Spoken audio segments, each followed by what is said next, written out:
요한복음 2장 1절부터 보시겠습니다. 사흘째 되던 날 갈릴리 가나에 혼례가 있어 예수의 어머니도 거기 계시고 예수와 그의 제자들도 혼례의 청함을 받았더니, 오늘은 이제 그 1장부터 2장까지 내용이 하나님의 의로우심에 대한 그런 그 내용인데, 그 중에 이제 2장의 그 한쪽가로 2번으로 해서 혼인잔치 청함을 받으시는 사건하고 성전을 청결케 하시는 사건하고 두 가지의 사건이 1장하고 연결되어지는 그 이야기로 되어져 있습니다. 물론 1장, 2장이 자연스럽게 연결되어진 내용이지만 2장에 그리고라고 하는 접속사로 시작이 되어졌다고 이렇게 이야기를 해요. 그거는 논리적인 전개가 지금 결혼식이라고 하는 또는 물로 포도주를 변화시키는 특별한 사건이지만 그 사건은 1장하고 긴밀하게 연결되어져 있다고 하는 그런 의미가 있습니다. 그래서 지난 시간에 이제 아마 말씀이 태초에 계셨다. 근데 이 말씀은 곧 하나님이다 이렇게 이야기했어요. 예, 하나님이다. 그런데 이 태초라고 하는 그것이 하나님의 뜻이, 하나님의 이 뜻이 있는데, 뜻이 내재되어져 있는, 그러니까 이제 세상을 짓기 전부터 가지고 계셨던 뜻이 있다고 한다면 이 뜻이 영원한 이런 그 피조의 세계로 해가지고 이것이 외향되어진 이런 그 뜻이라고 그랬어요. 그러니까는 하나님의 뜻은 하나님의 속으로 가지고 계셨던 뜻이 바깥으로 드러난 것, 이것이 창조의 세계입니다. 창조. 그러면 영원한 창조라고 하는 것은 우리가 첫째 날서부터 셋째 날이라고 이렇게 확인했다 했죠. 그 다음에 넷째 날서부터 여섯째 날까지 창조가 되어졌고, 이 여섯째 날 하나님께서 아담을 지으시고 그 아담에게 양대 언약을 하셨다, 이렇게 이야기가 되어진 거예요.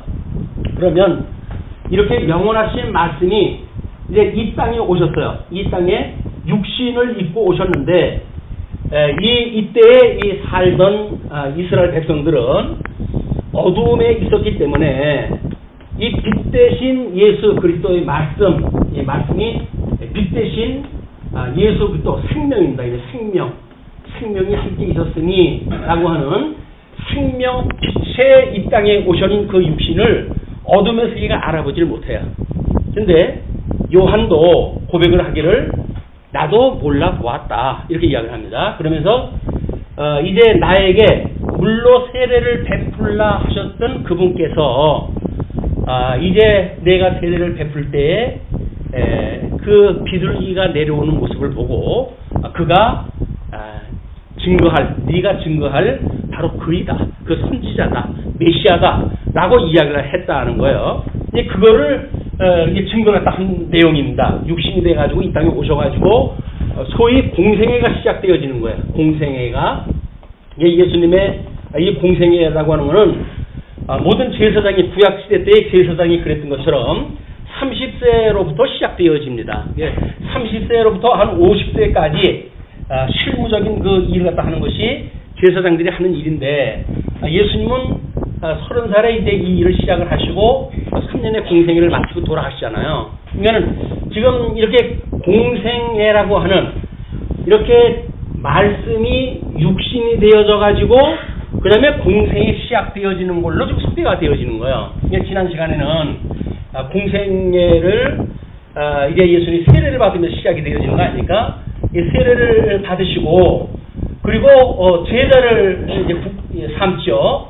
제자를 4명에 대한 제자를 삼는 걸로 해서 지난 시간에 마감을 했어요. 그리고 이거로부터 지금 사흘이 지나고 이제 그런 그 이야기입니다. 이거는 이 사흘 후에 요한이라고 하는 사람은 이 예수님의 이런 그 복음의 증거 공생애를 다 목도한 사람이에요.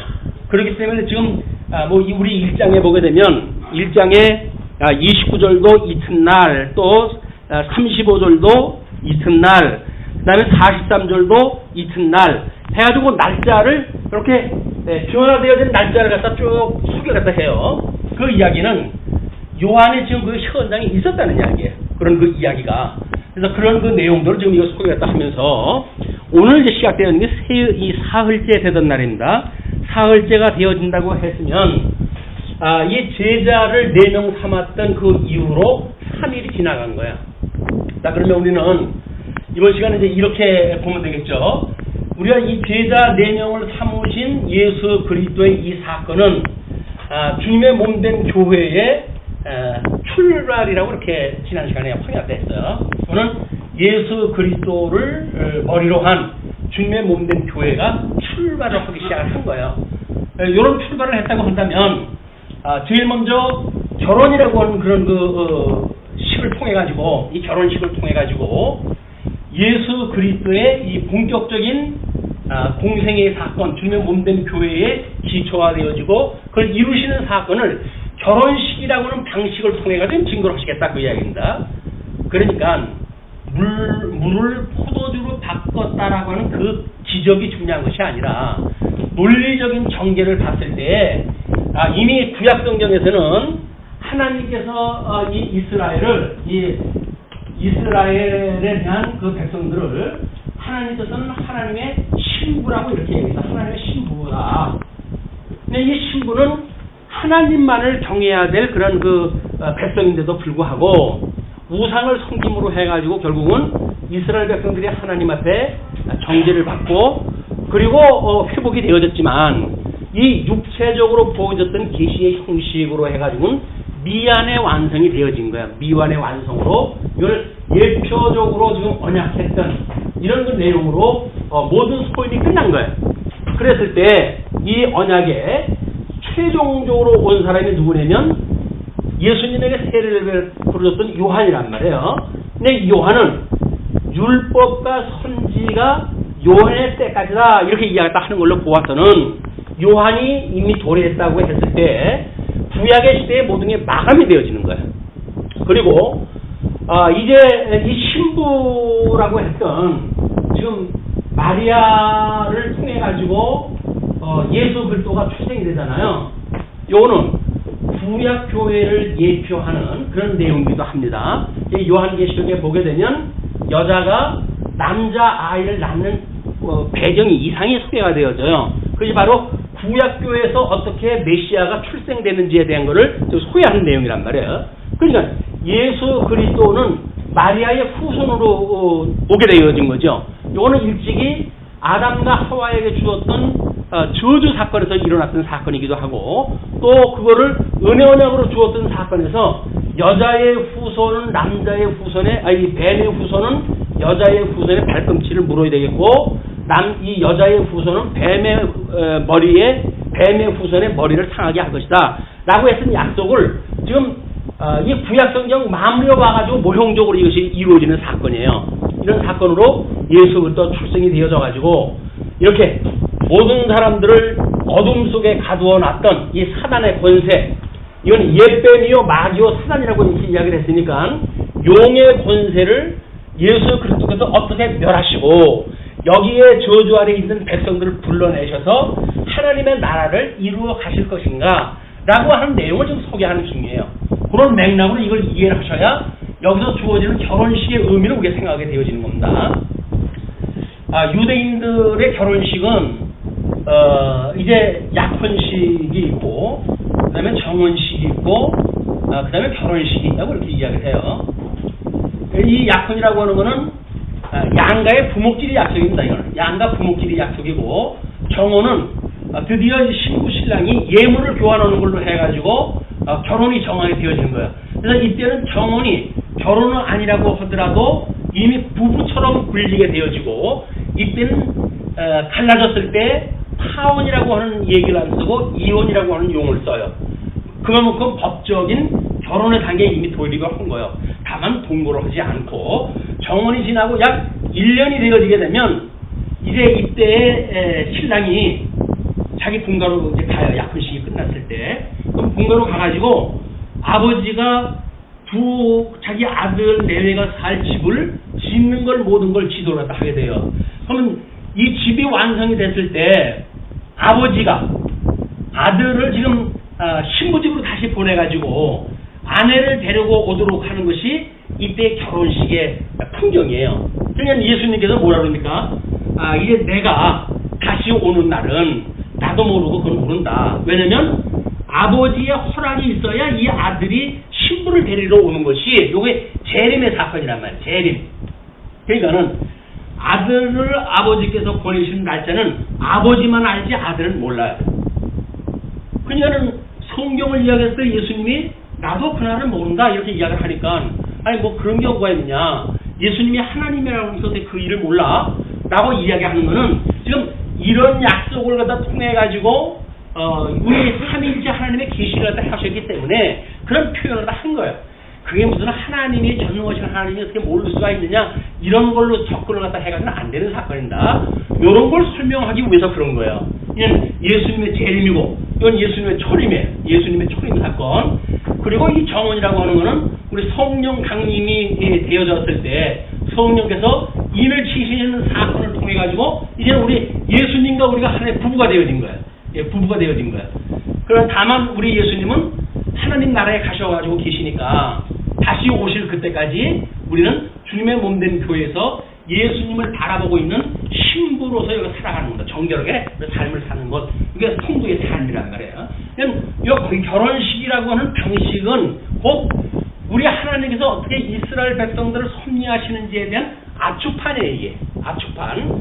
그러니까 여기에서 예수님의 초림에로부터 재림에 이르기까지 전 사건을 결혼이라고 하는 방식을 통해 가지고 지금 이야기를 하고 있으니까 요한 그 복음에서 말하고 있는 포도주를 바꾸는 사건은 이걸 전제로 해가지고 우리 이야기를 해야 됩니다.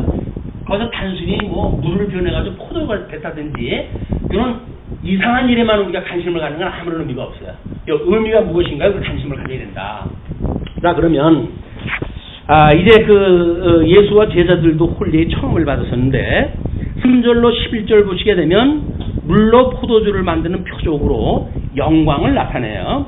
그러니까 일단 목적은 영광을 나타내는 것이 되어지고 수단은 물로 포도주를 만드는 표적이 수단이 되겠죠. 수단이 목적화되어지면 안 돼요. 그러니까 우리가 늘 이 어떤 방법을 목적화시킴으로 해가지고 이 기독교의 모든 폐단이 만들어지는 겁니다. 하나님께서 만사를 이루어가는 걸 우리는 보고 하나님이 그렇게 해가시는 분이로군요 라고 하는 하나님의 이 뜻을 분별하는 이런 데 우리가 이렇게 천착을 갖다 해야지 하나님의 뜻을 분별을 생각을 안 하고 기능적으로 여기서 내가 무엇을 할 것인가 이거에 관심을 갖는 거는 기독교의 기본적인 신앙생활의 방법이 아니에요. 근데 우리는 자꾸 여기서 뭘 하라고 그러니까 우리가 뭘 하는 게 아닙니다. 우리 주님께서 이렇게 다 해가시는 거예요. 다만 우리는 해가시는 과정을 통해 가지고 우리 하나님의 그 뜻이 무엇인가를 분별하는 교육을 받는 교육을 배운 공부와 익힌 공부를 통해 가지고 우리 주님 오시라고 하는 그날까지 우리가 이제 붙들고 사는 겁니다. 그러니까 아마 예수님께서 우리를 이 땅에 두시고 승천하다 하시고 성령을 보내주셔가지고 지금 우리로 인을 쳐서 이 신부라고 우리가 인식을 하게 하고 주님을 우리가 온전케 하시는 분인지를 알고 늘 바라보고 사는 거 아니겠어요? 왜 바라보고 살까요? 하나님께서 아담에게 저주를 내렸을 때 그 하와에게는 내가 이제 해산하는 고통을 통해 가지고 아들을 낳을 것이고 너는 너의 남편을 늘 사모해야 된다 라고는 저주를 갖다 했어요. 그러니까 주님의 몸된 교회는 온전케 하시는 예수 그리스도를 바라볼 수밖에 없어요. 이분만을 바라보도록 되어져 있는 거예요. 근데 여기서 딴 생각을 하고 내가 뭘 가지고 한다고 생각이 들게 되면 그 다음에 예수님이 필요 없는 인물이 돼버리고 말아요. 그리고 이 신랑하고 우리는 상관이 없는 그 신부가 되어져 버리기 때문에 그 신부를 이제 우리 뭐 구약교에서도 마찬가지지만 이것이 우상 숭배하는 이스라엘 백성들의 모습이다. 자 그렇게 이제 보시고 이제 혼례의 청함을 받았을 때 상황이에요. 포도주가 떨어진지라 예수의 어머니가 예수에게 이르되 저들에게 포도주가 없다 하니 이제 이 예수님의 어머니가 이런 어떤 말을 할 때 하는 걸 봐가지고는 지금 이분들이 결혼식에 초청을 받은 사람들 중에 귀빈에 속한 사람들인 것 같아요.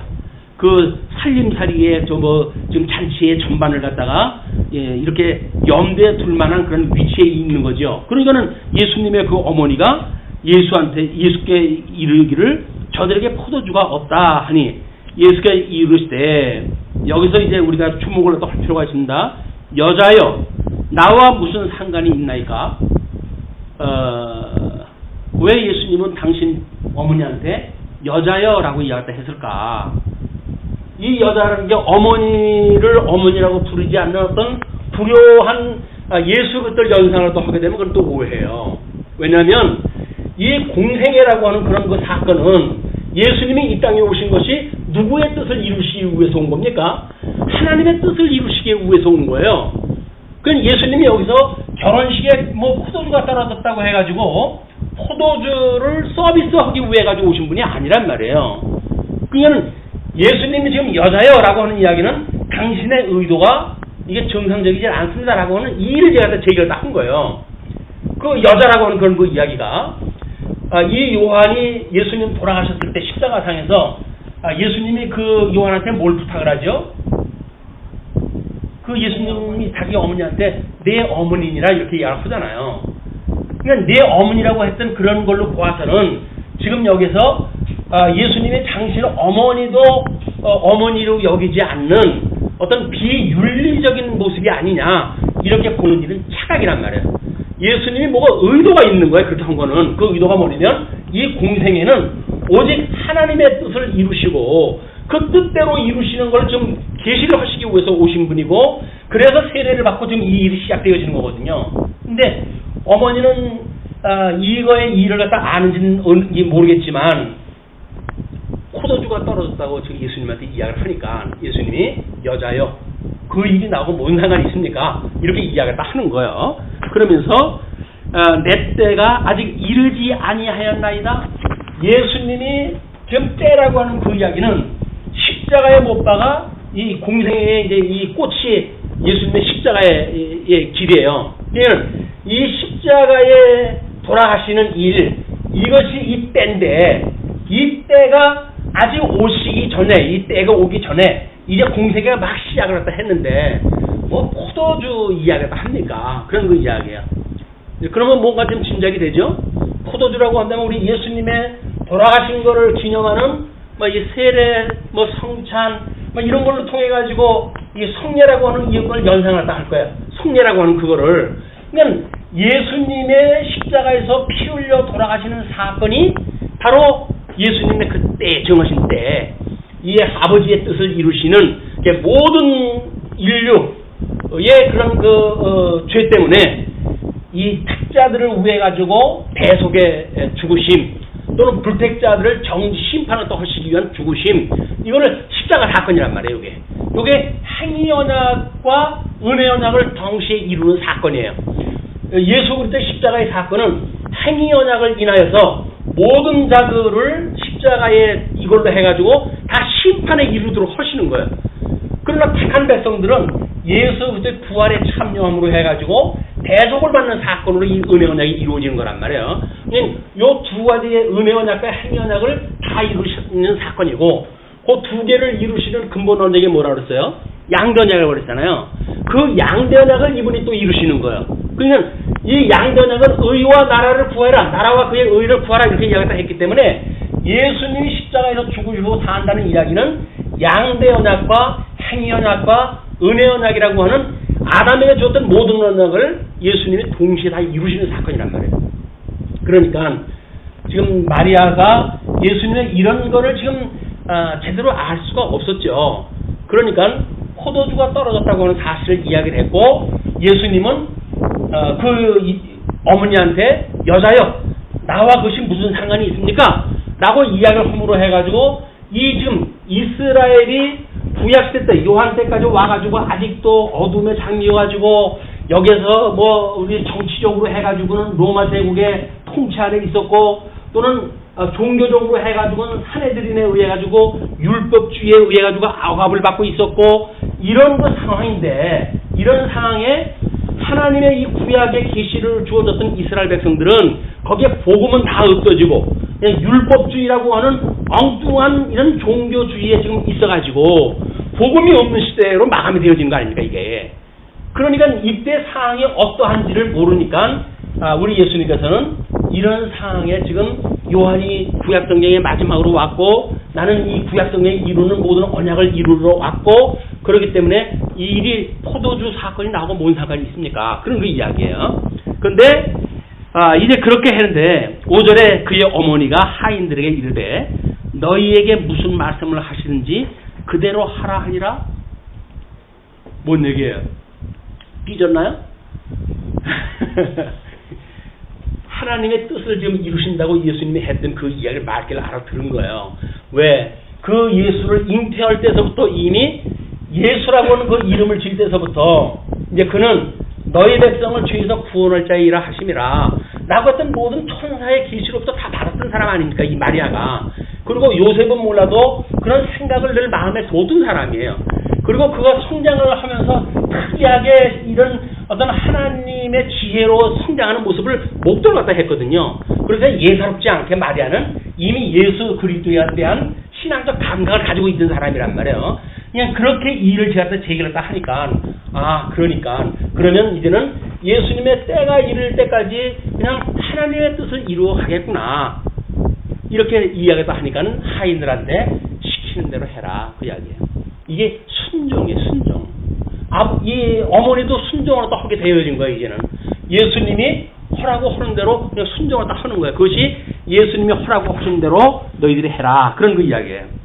예. 거기에 유대인의 정결 예식을 따라 두세 통 드는 돌 항아리 6이 놓였는지라. 정결 예식이라고 하는 그 이야기는 이스라엘 백성들이 그 항아리에다가 물을 담아놓고 손을 씻는다든지 하는 그런 그 예식을 갖다 치는 돌 항아리가 있었어요. 뭐 돌 항아리 6개 뭐 들어가는 포도주가 학자들은 그 이야기를 하더라고요. 77리터로부터 뭐 120 몇 리터까지가 되어지는 그 정도의 양이라고 그렇게 이야기를 해요. 그러니까 포도주가 바뀌는 양이 이 정도니까 뭐 적어도 3분의 1 드럼이나 2분의 1 드럼이 되어지는 거예요, 양이. 이런 걸 지금 이제 바꾸는 사건인데 거기에 돌 항아리가 놓여져 있는 거예요. 물론 성전에 있는 거는 놋으로 만들어져 있는 우리가 놋바다라고 이렇게 이야기하잖아요. 그렇게 되어져 있는 거지만 지금 이 가정에는 돌로 만드는 정결제를 하는 지금 그 독이 있었다. 항아리가 있었다. 이렇게 하나님 앞에 예식을 드리는 이 돌이라고 하는 이런 예식을 지키는 것이 있었는데 그 안에는 물도 없고 물이 없다는 이야기는 뭐예요? 여기서 지금 하나님이 말씀하시고자 하는 정결케 해서 예수 그리스도의 구속의 사건을 예표적으로 보여주는 그 사건이 이루어져야 되는데도 불구하고 이것도 없는 거예요. 빈 항아리만 놓여져 있는 거예요. 그것이 바로 이스라엘의 종교 정치적인 상황을 그대로 보여주는 사건이란 말이에요. 그림이 그려지시죠. 구약성경에 이 예수님이 오셨을 때 얼마나 어둡고 얼마나 이 정치적으로 해가지고 혼란스러웠는지, 그리고는 형식주의에 얽매여져 가지고 그냥 종교 생활만 있었지, 이런 형식만 있었지 여기에 복음의 내용이 담겨져 있지 않는 이런 그 지금 상황이 우리 돌 항아리 놓여져 있는 그 상황으로 예수님이 다 보여주신 사건이 그게 그렇게 됐을 때, 거기에 유대인은 이제 정결 예식을 따라 두세 통 드는 돌 항아리 6이 놓였는지라. 예수께서 그들에게 이르시되 항아리에 물을 채우라 하신즉 아기까지 채우니. 여기다 이제 물을 채우기 시작했어요. 항아리에다 물을 채우기 시작했어요. 네, 아구까지 다 채웠어요. 그 아구까지라는 이야기는 위에 넘치도록 다 이제 분 거죠. 그렇게 됐을 때 이제는 떠서 연회장에게 갖다 주라 하심에 갖다 주었더니, 다른 거 표현된 거 없어요. 그냥 갖다 주라고 그랬어요. 근데 하인들은 그 마리아가 시키는 대로 하라고 그랬으니까 무슨 일인지도 몰라요. 그냥 시키는 대로 뭐 갖다 주라고 그러니까 여기다 물을 붓고, 그리고 거기다 떠다 갖다 줘라 그랬더니 떠가지고 연회장한테 이제 갖다 준 거야. 갖다 주었더니 연회장은 물로 된 포도주를 맛보고도 어디서 났는지 알지 못하되, 잔치를 주관하는 사람의 연회장은 잔치를 주관하는 사람이기 때문에 포도주가 지금 이것이 어디에서 어떤 상황을 거쳐서 온 건지 모르잖아요. 이 사람은 안에서 이 단체를 갖다 관리라고 하고 있으니까. 그런데 물도온 하인들은 아는데 연회장이 신랑을 불러 말하되 사람마다 이 신랑을 불러가지고 이제 말했다는 이야기는 지금 신부가 이 신랑이 이 포도주라든가 모든 거를 지금 어떤 그 배설을 갖다 하는 그 입장이니까 이제 불러가지고 이 이야기를 하는 거예요. 좋은 포도 이제 말하되 사람마다 먼저 좋은 포도주를 내고 취한 후에 낮은 것을 내거늘 그대는 지금까지 좋은 포도주를 두었도다 하니라. 이것이 처음에 나올 적에는 뭐 술집도 아닌데 처음에는 맛있는 술로 이렇게 나오다가 이게 취기가 돌아가지고 술인지 물인지 알아보지도 못할 정도가 되면 그리고 나쁜 술을 갖다 해가지고 물량을 대는 것이 보통인데 너는 되게 좋은 술을 남겨두었다가 이렇게 낼 수가 있단 말이냐. 그 이야기는 뭐예요? 구약세 때와 신약세에 대한 그런 그 이야기가 그대로 지금 그림을 그려진 거죠. 그런 그 복음의 내용이 지금 설명이 되어지죠. 그렇게 지금 설명을 다 하는 거예요. 그렇게 신랑한테 이제 물어다 보는 거죠. 그러니까는 그 11절에 예수께서 이 첫 표적을 갈릴리 가나에서 행하여 이제 갈릴리는 요단강에서 세례를 받고 그 사흘길을 걸어가지고 우리 예수님이 사역을 했던 갈릴리 지역으로 이동을 해가지고 그 갈릴리 가나 지역을 지금 강조를 합니다. 왜냐하면 초기 사역을 지금 이루시는 사건을 소개되어지기 때문에 그래요.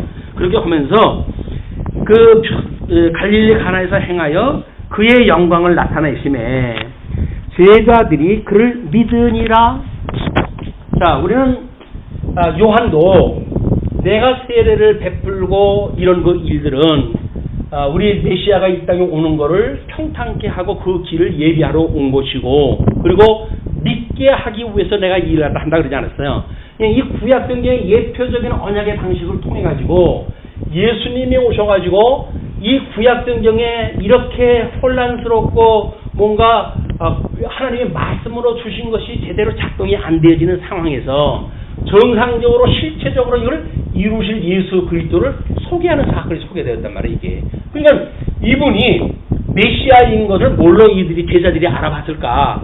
물론 제일 처음에는 요한의 이야기로 알아봤죠. 보아라, 세상 짐을 지고 가는 어린 양의 모습이다 라고 이야기했다 했더니 그래요? 그 두 제자가 예수님을 따라가잖아요.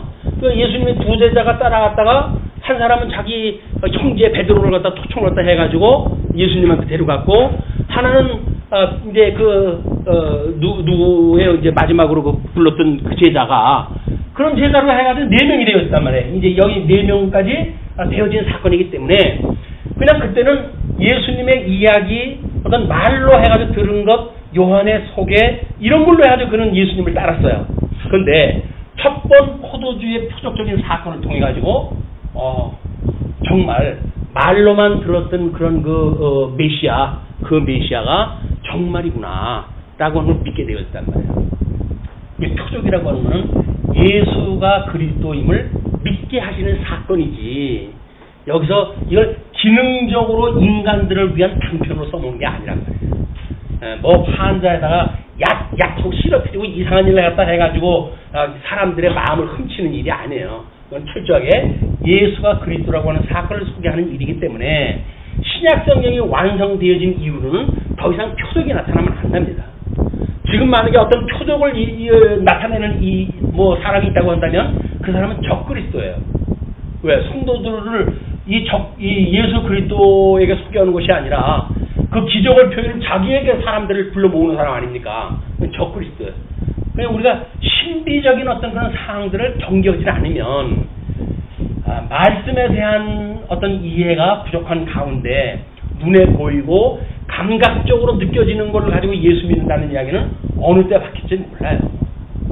그래서 우리가 성경 공부는 조금 딱딱하다 할지라도 말씀을 가지고 성경 공부가 돼야지 거기서 마음이 뭉클한 게 왔어요. 그래가지고 나는 예수를 믿는가 봐요. 이거 가지고는 안 돼요. 그거 가지고는 상황이 바뀌게 되면 언제 넘어질지 몰라요. 그러나 이렇게 단단한 음식으로 우리가 차곡차곡 먹기 시작을 하게 되면 이것이 돌발적인 상황이 올 적에도 우리는 이 견고한 믿음 위에 설 수가 있단 말이에요.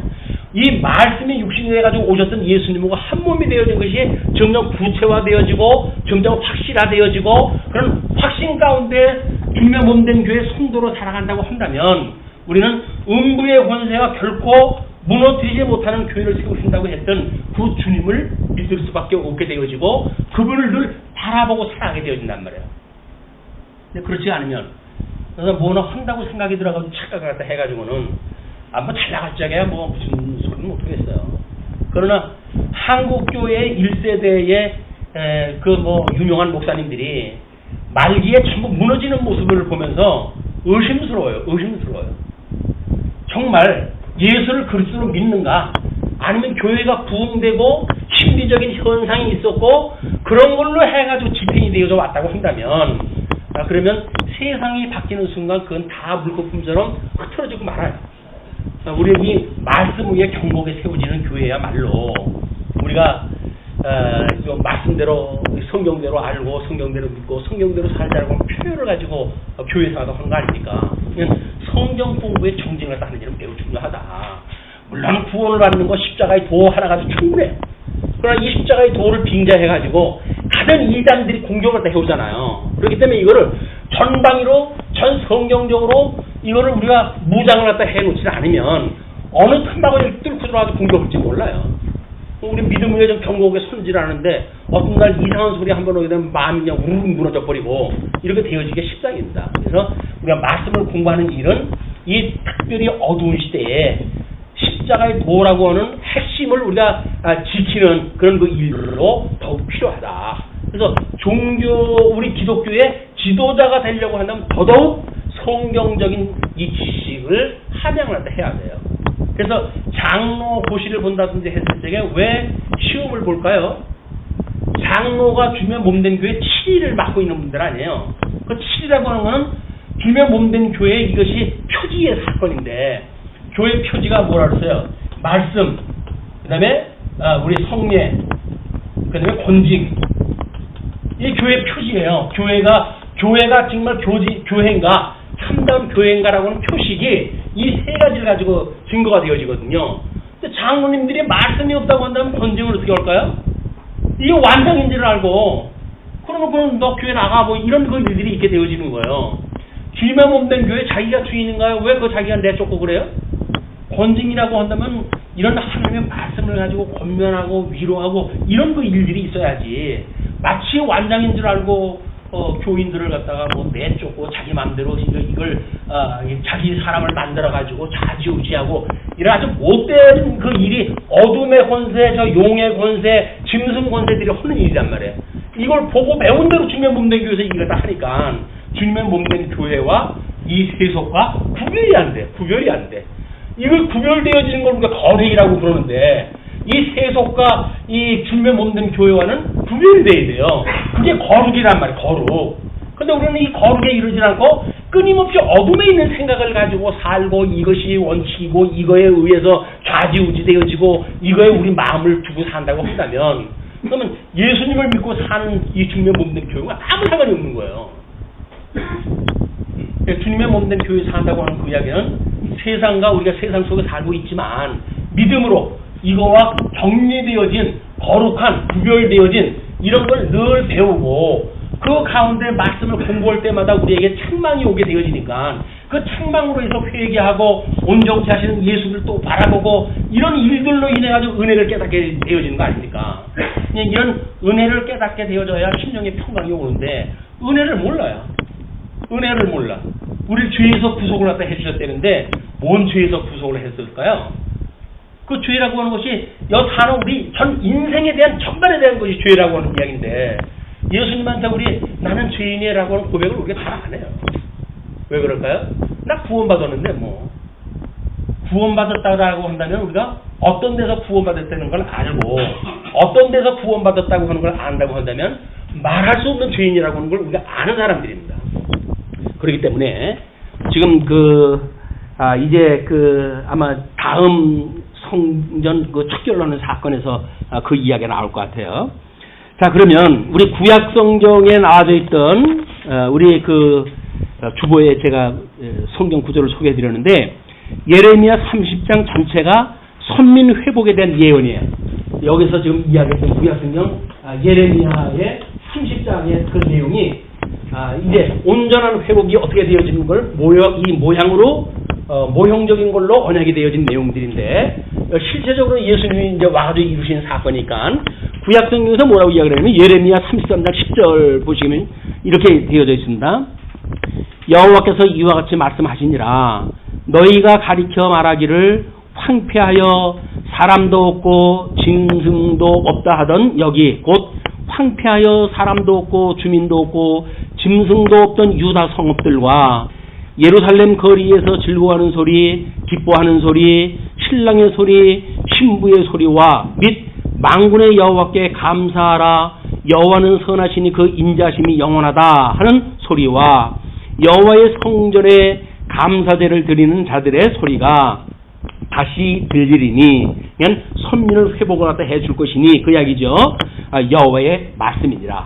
이건 이미 예레미야 선지자가 이렇게 황폐했던 이스라엘이 어떻게 회복되어지는 것을 우리는 이제 이 구약성경을 창건, 분부, 유수, 회복이라고 하는 내용을 가지고 구약성경 전체를 우리가 구분했다 했잖아요.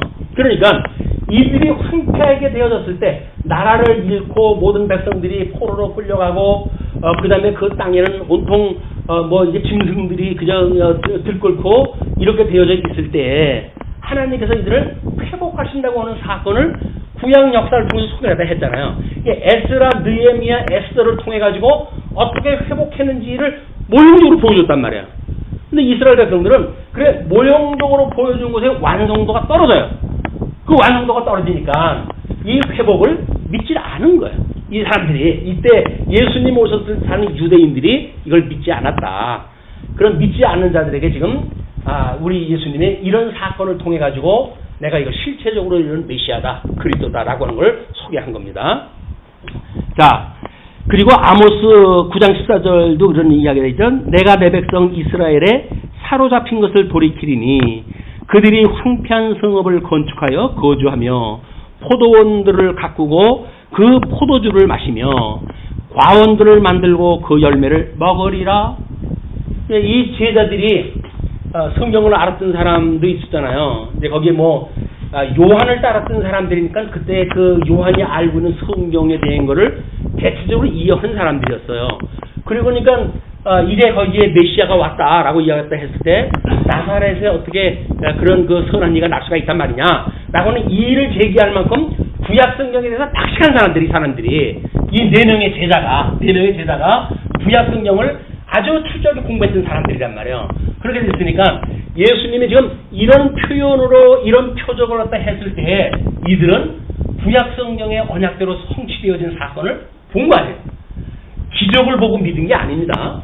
이렇게 기적이라고 하는 사건이 구약 성경에서 언약되어진 대로 이루어졌다고 하는 그 사건이 중요한 거지 포도주가 물이 포도주로 바뀌었다고 하는 그 사건이 중요한 건 아니란 말이에요. 지금 구약에서 이렇게 회복이 되어지게 되는 그들이 어떻게 되어질 것인지에 대한 이것을 물을 포도주로 바꿔가지고 보여준 거예요. 그러니까 믿어진 거란 말이에요. 그게 어떤 기능적이고 포적적인 걸 그걸 보고 믿는 이런 신비적인 믿음이 아니라 성경 전반이 어떻게 성취되어지는지에 대한 그 사건을 목도했단 말이에요. 그걸 보고 믿은 거예요. 그러니까 말씀을 보고 믿은 것이지 이것이 어떤 그런 표적 자체 이상한 일을 보고 믿은 게 아니다.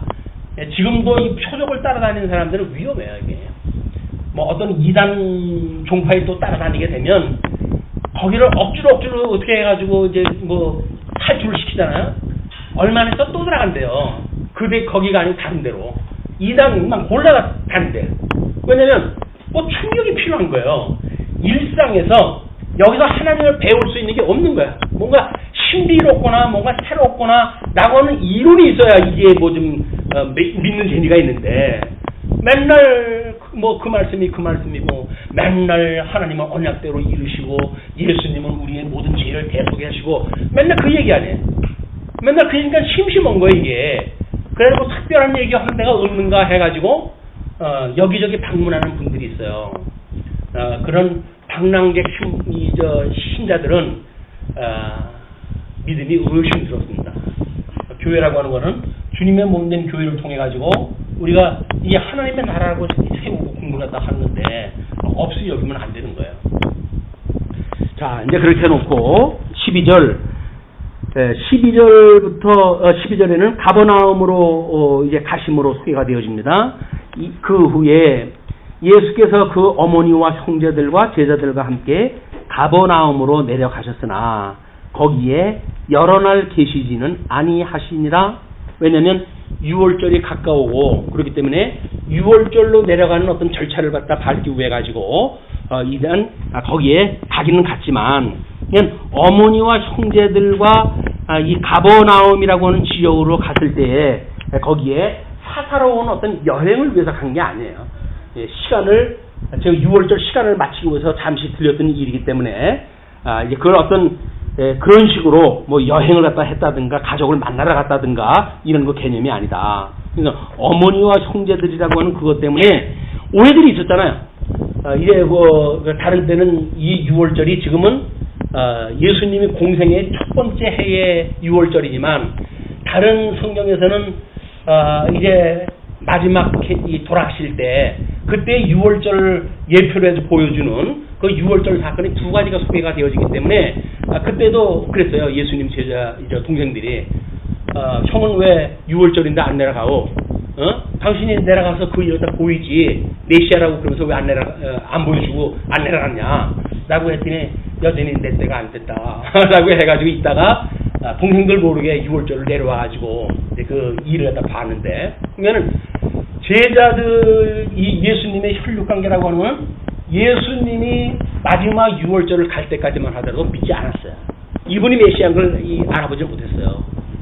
그런데 이 제자들은 성령을 알므로 해가지고 좀 이 포도주로 바뀌는 사건을 통해 가지고 이것이 구약 성경에 회복되어지는 상황이 어떻다고 보여줬는데 그것이 지금 이렇게 이루어진 거로구나라고 하는 것을 통해서 예수를 그리스도로 알아봤다. 자, 그러면서 14절, 13절서부터 이제 그 25절까지는 성전을 정결케 하시는 내용입니다. 먼저 13절로 22절 성전을 정결케 하시는 사건이 소개가 돼요.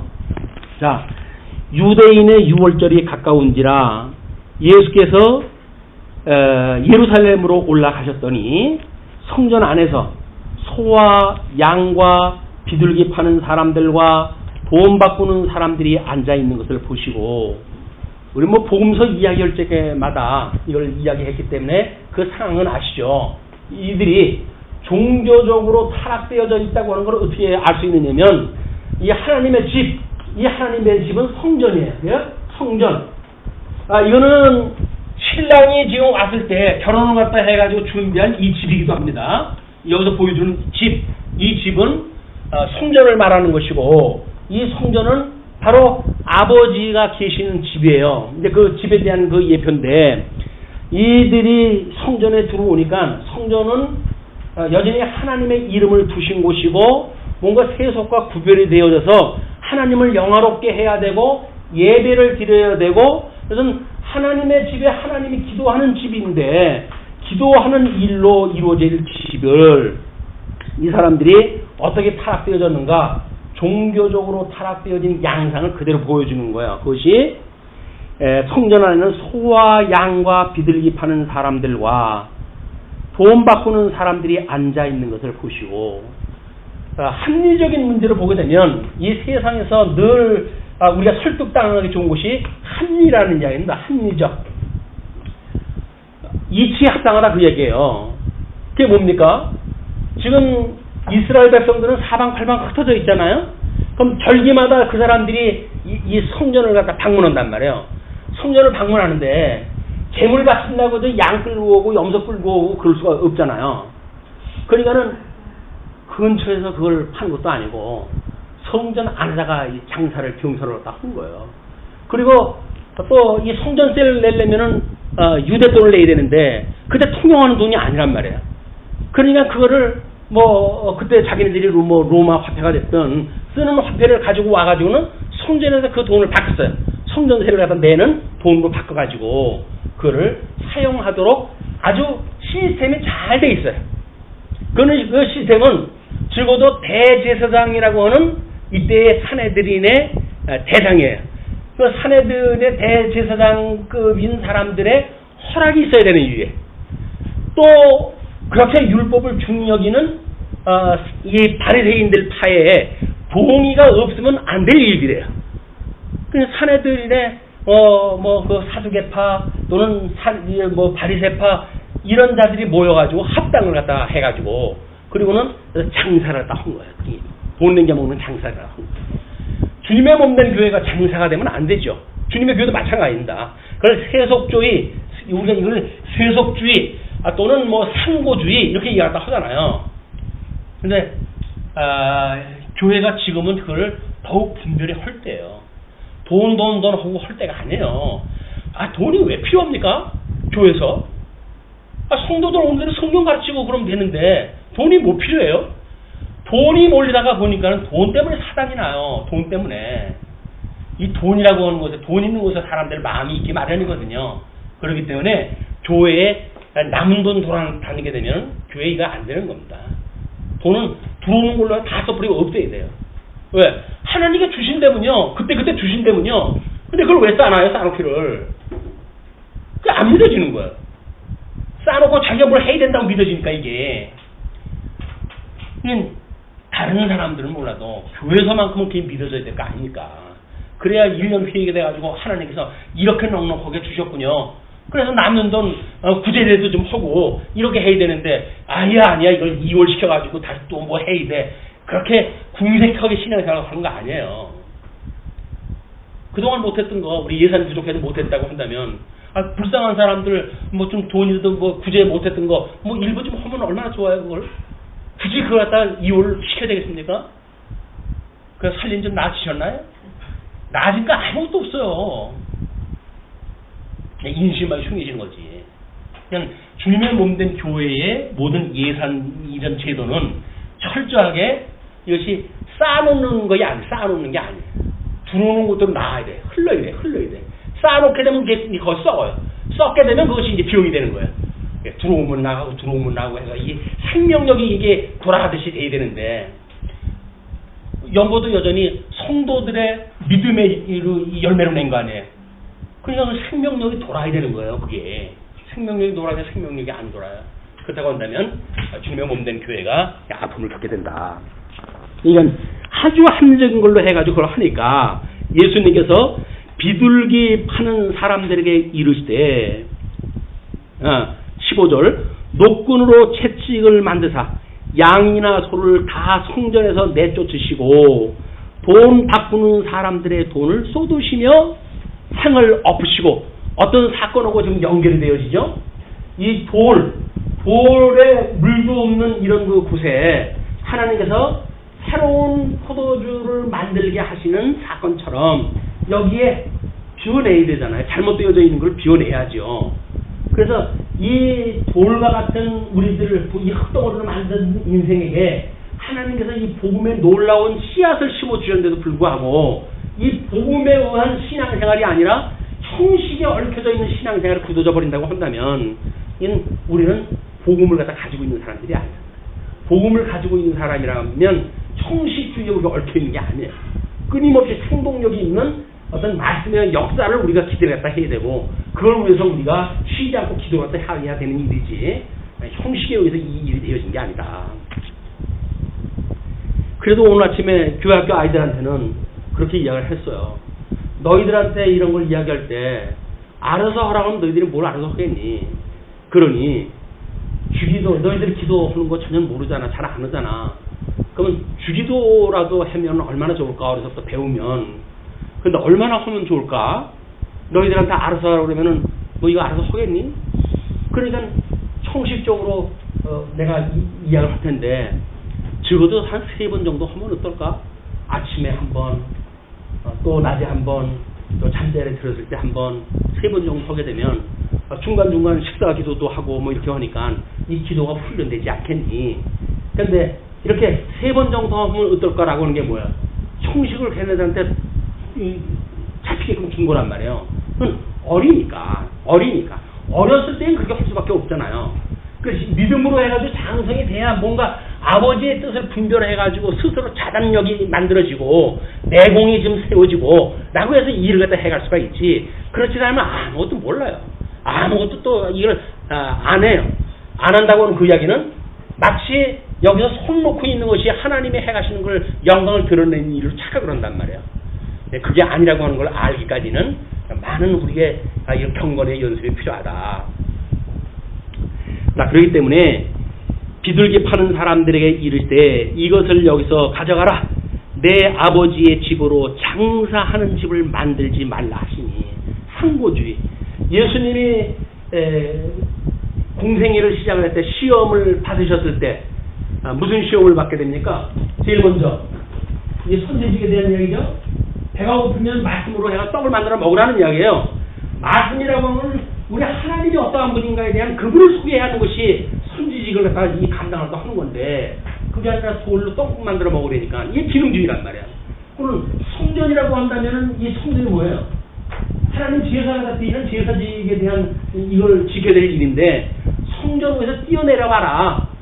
그리고 네 이름을 내라 그 이야기 아닙니까? 이렇게 제사직을 오해성 만드는 일들이야말로 이게 사단이 예수님을 시험했던 사건이거든요. 마찬가지로 또 나한테 뭐라 그래요? 절을 갖다 해라. 그러면 천하만고 다 주겠다 이렇게 얘기하잖아요. 예수 그리스도의 이 상직은 구약에 언약되어진 일이기 때문에 예수님이 그런 일에 미혹을 당할 리가 없습니다. 그럼에도 불구하고 이 용의 세력들은 예수님이 그 음식을 갖다 하셨을 때 저걸 가지고 공격을 다 해와요. 왜? 맛을 봤잖아요. 어디서? 이걸 에덴 동산에서 먹음직스럽고, 그 다음에 보함직스럽고, 그 다음에 지혜롭게 할 만큼 탐스럽고, 라고 했던 이야기가 뭐예요? 이 사건이에요, 이 사건. 이거에 성공을 하다 했으니까, 첫째 아담에게 성공했던 사단은 둘째 아담이신 예수님에게 똑같은 방식으로 공격을 다 해온단 말이에요. 근데 우리 예수님은 그걸 성령으로 해서 이기셨어요. 이기셔가지고 주님의 몸된 교회를 섭리해 하셨을 때 이 음부의 권세가 우리를 갖다 공격할 때 뭡니까? 결국은 저를 또 공격을 해. 여기서 우리들의 육신의 소욕, 그 다음에 이생의 자랑, 그 다음에 안목의 정욕, 이 세 가지가 조금 똑같은 거예요.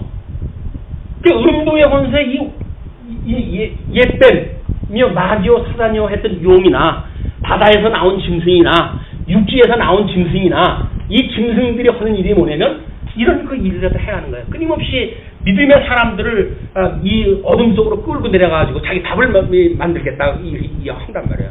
왜? 하나님의 뱀에게는 흙을 먹고 살라고 그랬잖아요. 영이 죽고 흙덩어리로 돼 있는 인간들은 어떻게 해요? 사단이 밥이 되는 거예요. 사단의 밥이. 우누사와 같이 우리를 삼킬자를 삼키려고 지금 두루차고 있는 이 시대를 분별하지 못하게 되면 우리는 사자밥이 하루아침이에요. 사주밥이. 하나님의 말씀을 가지고 우리가 이겨야 될 이유가 거기에 있다. 그런데 제자들이 성경 말씀에 주의 전을 사모하는 열심을 열심히 나를 삼키리라 한 것을 기억하더라. 예수님이 그렇게 성전 척결을 갖다 하는 내용을 보고 제자들은 뭘 갖다 기억을 했냐면 시편 69편 9절 말씀을 이제 본 거예요. 그렇게 그걸 기억하다 해가지고 성경에 언약되어진 내용대로 예수님의 성전을 척결하시네. 근데 그 성전 척결 사건이 제일 극명하게 나타난 것이 어디 있을까요? 구약성경에. 그게 다니엘서 사건이에요. 그래서 일부러 다니엘서의 그 역사적 성취 사건을 소개를 해드린 겁니다. 그래서 거기에 우선 12장 5절로 13절을 보시게 되면 성전의 황폐와 수전, 성전을 깨끗게 하는 그런 그 예언을 하고 있는데 거기에 보시게 되면 다니엘서 12장 12절에 기다려서 1335일까지 이르는 그 사람은 복이 있으리라. 성전이 회복되어진 걸 볼 수 있는 사람, 그 사람은 복이 있다는 이야기죠. 그럼 1335일이 뭐예요? 우리 그 2300주에 대한 이해를 했을 때 1010일과 그 다음에 1292일에 대한 걸 나눠가지고 설명을 했는데 1292일에 35일이 지나가게 되면 성전의 이 마카비 왕조에 의해 가지고 성전을 수전시키는 일이 이제 되어진단 말이에요. 그래서 그걸 보는 사람들은 복이 있다 그 이야기야. 그걸 보지 못하는 사람들은 여전히 그때 당시에 그 짐승 권세들에 의해 가지고 조종을 당하고 그러겠죠. 그래서 예레미야 17장 1절로 7절 말씀을 이렇게 소개했습니다. 1절에서 9절까지가 유다의 임할 재앙에 대한 내용인데 17장 9절로 10절을 보시게 되면 만물보다 거짓되고 심히 부패한 것은 마음이라 누가 능히 이를 알리오마는 나 여호와는 심장을 살피며 폐부를 시험하고 각각 그의 행위와 그의 행실대로 보응하리니 자 요걸 잘 기억을 갖다 하시고 한번 이제 그 내용을 마저 읽어보십니다. 자 예수님께서 이에 유대인들이 대답하여 예수께 말하기를 내가 이런 일을 행하니 무슨 표적을 우리에게 보이겠느냐? 라고 이제 물어봤어요. 지금 성전을 뒤집어 엎고 이제 그 사람들은 나가라 이렇게 이야기하다 하니까 이제 그들이 물어보는 거예요. 무슨 말하기를 내가 이런 일을 갖다 행하는데 무슨 표적을 갖다 우리가 보이겠느냐? 그러니까 예수께서 대답하여 이르시되 너희가 이 성전을 헐라 내가 사흘 동안에 일으키리라. 자, 이들이 잘못 알고 있는 잘못 섬기고 있는 이 성전을 너희들이 이걸 헐게 되면 내가 이거를 3일 만에 세우겠다 그 이야기예요. 3일 만에 세우겠다. 이거는 우리가 제자들을 우리 예수님께서 부르시고 그리고 몇째 날 이 포도주 사건을 지금 행하러 가셨다고요? 3일 사흘 만에 거기 가셨다고요? 사흘. 그 사흘이 이 너희들이 성전을 헐게 되면 내가 다시 세우겠다고 하는 사흘이에요. 그 사흘. 3일 동안 세우겠다는 거예요. 근데 합리적인 그런 생각을 가지고 있는 그 사람들의 생각은 이렇습니다. 유대인들이 이르되 이 성전은 46년 동안의 지역권을 이 46년을 지었대요. 그러면 이게 주전 20년서부터 짓기 시작을 했다고 그렇게 이야기를 해요. 그럼 적어도 지금 한 27년, AD 27년경 되어진 사건이거든요. 이때 지금 46년 동안이나 성전을 짓고 있는데, 이걸 하려면 사흘 만에 짓는다고? 이게 믿어질 까닭이 없잖아요. 지금 여기서 성전이 무너지기는 당일에서 이야기했던 것처럼, 여기서 이 분국이 되어지고, 그 다음에 성전이 불타가지고 없어지고, 이들이 바벨론의 포로로 끌려가까지의 그 사건은 이 성전이 무너지는 사건 아닙니까? 그리고 회복이 되어진 건 70년 만에 이들이 돌아왔거든요. 그러면 적어도 70년은 돼가지고 돌아오면 모를까?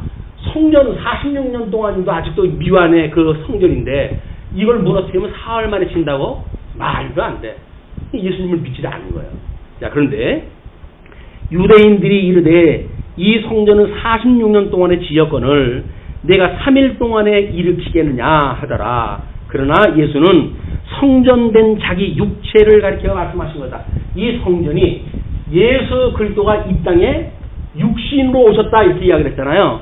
이 육신으로 입고 오셨던 것이 지금 성전이다 그 이야기예요. 이 육신이 성전이에요. 예수님이 십자가에서 못 박혀 돌아가셨을 때 성전에 지성소에 들어가는 휘장이 갈라져 버리잖아요. 이것이 예수님의 육신이 갈라졌던 모습이란 말이에요. 예수님의 육신이 이제 죽게 되어졌을 때 휘장이 갈라져가지고 직접 예수님이 사흘 만에 이제 하나님 앞에 직접 나가듯이 모든 사람들이 하나님에 나갈 수 있는 길을 주님께서 만들어 주셨다.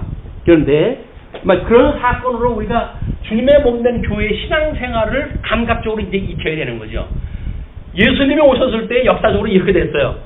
예수님의 성취적 이렇게 신앙적으로 종교적으로 신학적으로 해가지고 다 이루셨어요 이거를. 그러면 오늘날 주님의 몸된 교회를 통해 가지고는 여전히 음부의 권세가 우리를 공격하고 있을 때 우리 지어져가는 성전 우리들의 몸은 어떻게 이 경건을 지킬 것이며 어떻게 예수님의 이 육신을 파하듯이 우리 이 육체를 갖다가 주님의 그런 관제물로 해가지고 바칠 수가 있겠는가? 그것이 우리가 사직생의 원리라고 얘기해요. 사직생. 우리가 우리의 몸을 죽는데 내어 주어야 이게 생명의 세계를 우리가 누릴 수가 있는 거지. 사망 권세 아래서 여전히 살게 된다고 한다면 신령한 세계 살 수가 없어요. 이게 여기서 사는 거란 말이에요. 여기서 우리가 죽어야 이게 우리 신령한 세계로 가는 거예요, 이게. 근데 자꾸 이 세상에서 뭘 살면서 여기서 해결을 갖다 하려고 그러니까 여기선 어떤 것도 해결이 안 돼요. 해결이. 왜 안 되는지 보십시오. 자, 이제 죽은 자 가운데서 살아나신 후에야 제자들이 이 말씀하신 것을 기억하고 성경과 예수께서 하신 말씀을 믿었더라. 포도주로 바뀌는 사건은 그때 바로 믿었어요. 근데 성전을 사흘 만에 다시 세우겠다는 이야기는 저건 또 무슨 얘기? 라고 하는 그거를 이해를 못했던 거예요. 또는 예수님이 직접 부활을 갖다 했을 때 제자들이 그때 가서 한 거를 우리는 구약성경의 모든 언약과 신약성경의 성취되어진 사건과 동시에 우리가 공부를 갖다 해가고 있잖아요. 그런데도 우리가 못 믿는다고 한다면 우리들의 마음이 얼마나 단철판 같으면 이런 것이 우리 신비에 새겨지질 않을까요? 그냥 이 세상의 합리주의에 빠지고 세상의 이치에 빠지고 세상의 어떤 그런 이론에 빠지고 해가지고 주님의 나라가 어떻게 되어진다고 하는 믿음의 세계를 우리가 누리지 못한다는 이야기는 불행한 사건입니다. 불행한 사건. 자, 그런데 6월절에 예수께서 예루살렘에 계시니 많은 사람이 그의 행하시는 표적을 보고 그의 이름을 믿었으나 이건 뭐 병 고치는 표적이라든지 그런 거겠죠. 예수는 여기서 잘 보세요. 예수는 그의 몸을 그들에게 의탁하지 아니하셨으니 이는 친히 모든 사람을 아시니요. 아버지의 뜻을 이루러 우리 주님이 오셨는데 이 주님께서는 사람의 마음을 익히 알고 계셔요. 그 마음이 우리 아까 그 본문 읽었던 내용이에요. 예레미야 17장 9절로 10절 만물보다 거짓되고 심히 부패한 것은 마음이라 누가 능히 이를 알려마는 나 여호와는 심장을 살피며 폐부를 시험하고 각각 그의 행위와 그의 행실대로 보응하리니. 유대인들 심판했던 사건이 그걸 보고 한 거예요. 여기서 뭐 제사를 드리고 그렇게 하는데 야 나는 제사 원치는 않아. 내가 원하는 건 순종이야 라고 했지만 원래 인간들의 사악하기 때문에 형식적인 거 가지고 하나님 성있네 라고 이야기를 하니까 이들이 결국은 포로로 끌려가고 다시 그들을 변화시켜가지고 그들 돌아가게 했다. 마음판에 새로운 그런 마음판에 새 계명을 심어주시고 이들을 돌아가게 했던 사건이 예레미야 회복 사건이란 말이에요. 마찬가지로 예수님이 이 땅에 오셔가지고 우리한테 이거 죽었던 우리를 살리셔가지고 새로운 피조물을 만들어줬잖아요. 새로운 피조물. 이게 새로운 피조물이면 여기서 죽었고 우리 신령한 세계에 살았기 때문에 새로운 피조물 아닙니까? 근데 여기 걸 가지고 그대로 답습을 한다면 이게 무슨 새로운 피조물이에요. 여기 사는 우리의 그런 그 구습을 가지고 사는 거지. 우리는 여기서 죽어야 되는 겁니다.